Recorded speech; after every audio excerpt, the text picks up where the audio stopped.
كتيرة قوي بيطلع معاهم الكيكه مش مظبوطه. انا جبت خليط كيك المافن بجد تحفه ومش بيحتاج اصلا اي حاجه. انا فضيت العجينه اهي.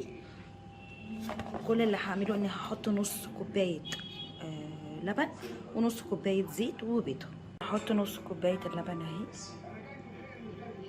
وادي نص كوبايه زيت.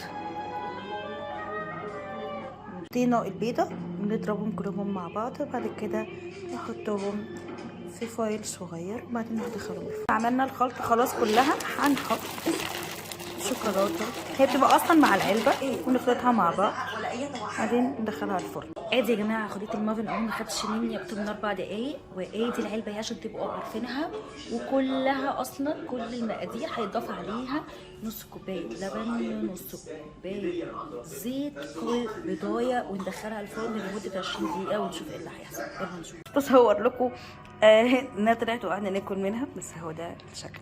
جربوها بجد تحفه.